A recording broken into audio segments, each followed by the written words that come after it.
Sejak awal tahun 2010-an, perang, ketidakstabilan, dan ekstremisme di beberapa wilayah mayoritas Muslim telah memicu migrasi massal. Jutaan orang mencari suaka di barat, tetapi tidak setiap negara menyambut mereka dengan tangan terbuka. Sebagian menolak sepenuhnya, sebagian lainnya menerapkan batasan diam-diam. Anda akan segera menemukan 10 negara yang karena berbagai alasan menolak pengungsi Muslim atau membuat hampir mustahil bagi mereka untuk menetap. Mulai dari kekhawatiran budaya hingga keamanan nasional, motivasinya sangat beragam dan kontroversial. Tetaplah menonton hingga akhir untuk mengetahui negara mana yang menjadikan penolakan terhadap pengungsi Muslim sebagai bagian resmi dari kebijakannya.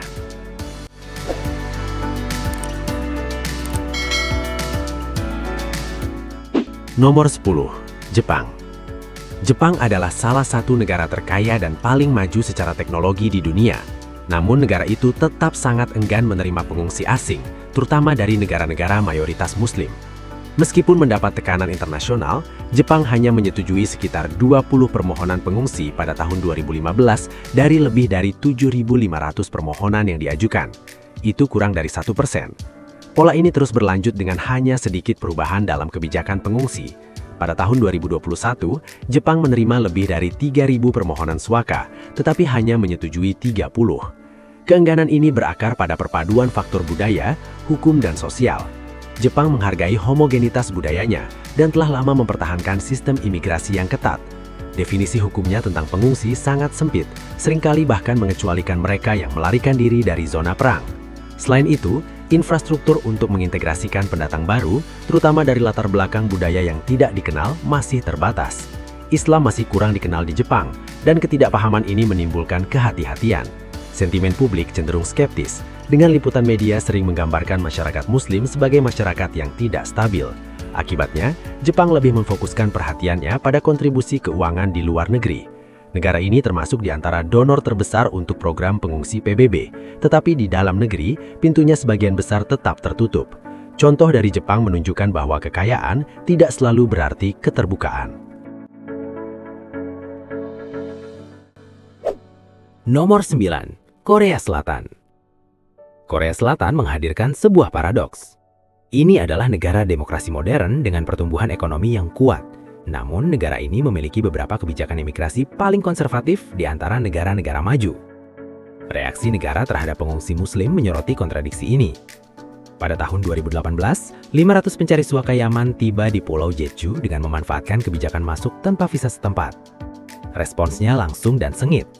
Reaksi publik meledak di media sosial dan dalam beberapa minggu, lebih dari 700.000 warga Korea Selatan menandatangani petisi yang menyerukan deportasi mereka. Pemerintah dengan cepat menghapus Yemen dari daftar bebas visa dan memperketat kontrol imigrasi. Hanya segelintir dari para pencari suaka tersebut yang diberikan visa kemanusiaan sementara. Kurang dari 5 orang menerima status pengungsi penuh. Tingkat persetujuan pengungsi di Korea Selatan berada di bawah 5%, salah satu yang terendah di dunia. Islam memiliki sedikit kehadiran dalam masyarakat Korea, dan banyak warga memandangnya melalui kacamata ketakutan dan kesalahpahaman. Kekhawatiran tentang terorisme, ketidaksesuaian budaya, dan praktik keagamaan seperti penyembelihan halal atau hijab menambah kecemasan tersebut. Laporan berita lokal seringkali memperkuat stereotip negatif. Para pejabat pemerintah berpendapat bahwa integrasi akan terlalu sulit mengingat homogenitas bahasa dan agama di negara tersebut. Nomor 8. Slovakia. Slovakia adalah negara kecil yang terkurung daratan di Eropa Tengah. Sikapnya terhadap pengungsi Muslim jelas dan tanpa ragu-ragu. Pada puncak krisis migran Eropa tahun 2015, para pejabat Slovakia mengumumkan bahwa negara itu hanya akan menerima pengungsi Kristen. Alasan yang dikemukakan sebagai kesesuaian budaya. Para pejabat berpendapat bahwa umat Muslim tidak akan merasa nyaman di negara tanpa masjid dan minim pengalaman dengan tradisi Islam. Para kritikus di seluruh dunia mengecam langkah tersebut sebagai tindakan diskriminatif. Slovakia hanya menerima beberapa lusin pengungsi, hampir semuanya beragama Kristen. Para pemimpin pemerintah mengklaim bahwa mereka bertindak untuk menjaga kohesi nasional dan mencegah terbentuknya ghetto keagamaan. Mereka menunjuk pada insiden terorisme di Eropa Barat sebagai alasan untuk kehati-hatian mereka. Jejak pendapat pada saat itu menunjukkan bahwa lebih dari 60% warga Slovakia mendukung kebijakan ini. Para pemimpin negara itu secara terang-terangan menentang kuota pemukiman kembali Uni Eropa yang menuai kritik dari Brussel. Namun di dalam negeri, popularitas mereka justru meningkat. Penolakan Slovakia untuk menerima pengungsi Muslim mencerminkan penolakan yang lebih luas terhadap multikulturalisme di beberapa bagian Eropa Timur. Hingga hari ini, praktis tidak ada masjid di Slovakia, dan populasi Muslim tetap sangat sedikit. Program integrasi hampir tidak ada, yang semakin menghambat potensi pemukiman kembali. Nomor 7. Republik Ceko. Republik Ceko, negara Eropa Tengah lainnya, secara konsisten menolak upaya untuk memukimkan kembali pengungsi Muslim. Sejak tahun 2015, negara tersebut menolak untuk berpartisipasi secara berarti dalam program relokasi pengungsi Uni Eropa. Mantan Presiden Miloš Zeman sangat vokal dalam menyuarakan penentangannya. Ia mengklaim bahwa migran Muslim akan membawa kejahatan, terorisme, dan perpecahan sosial.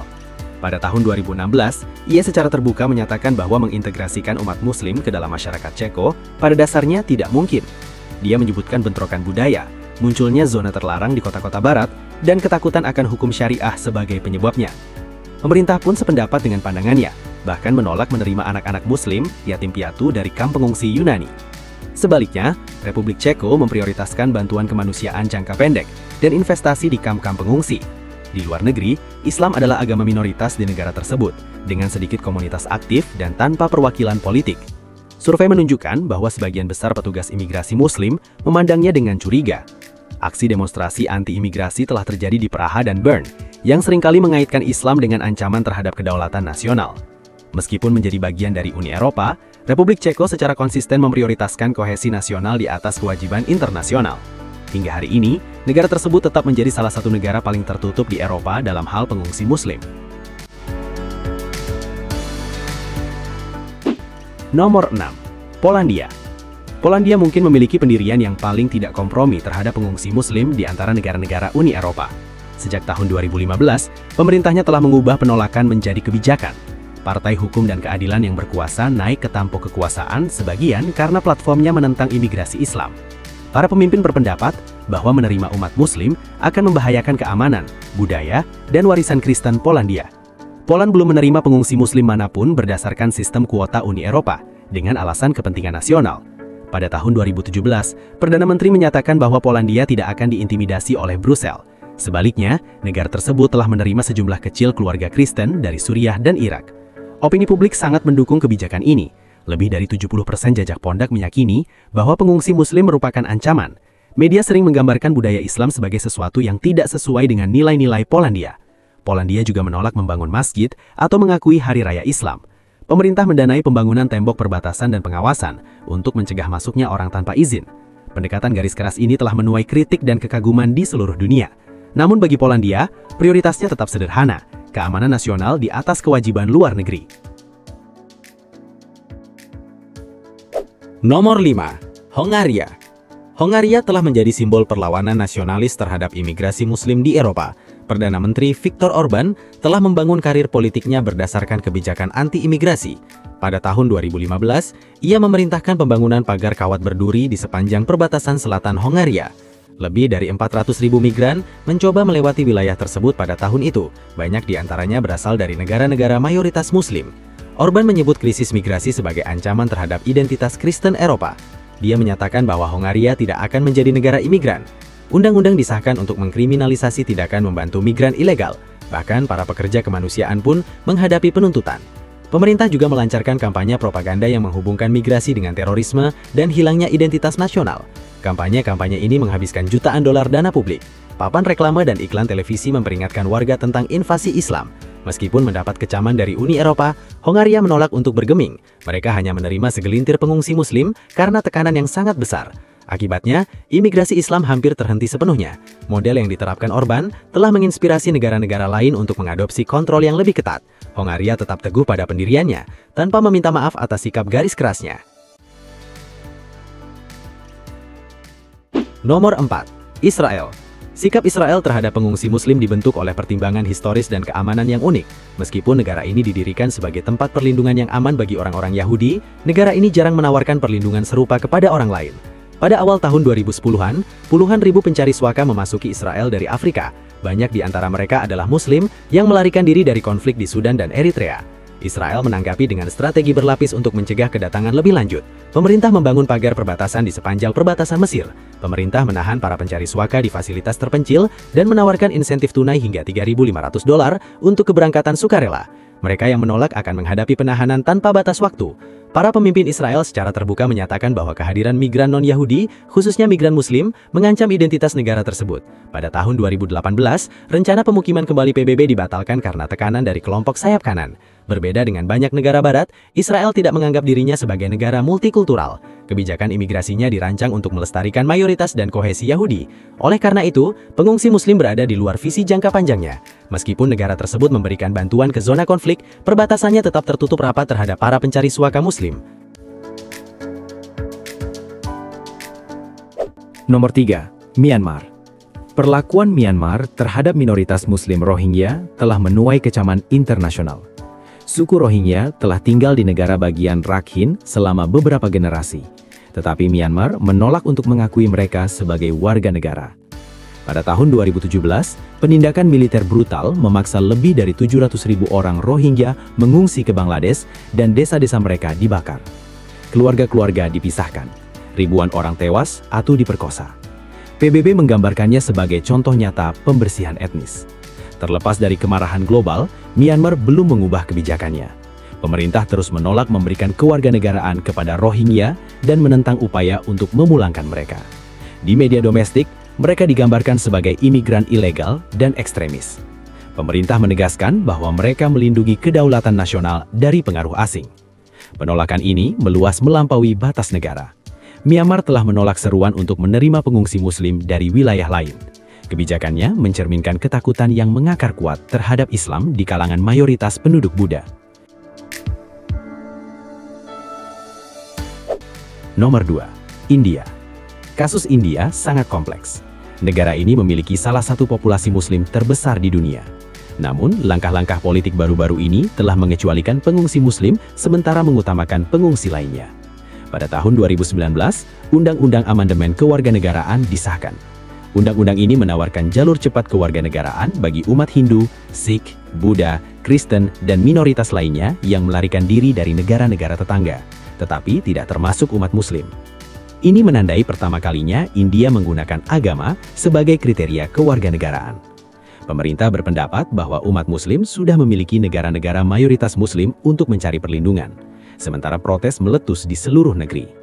Para kritikus mengklaim bahwa undang-undang ini melemahkan konstitusi sekuler India. Pada saat yang sama, India telah menjalankan program verifikasi kewarganegaraan di Assam.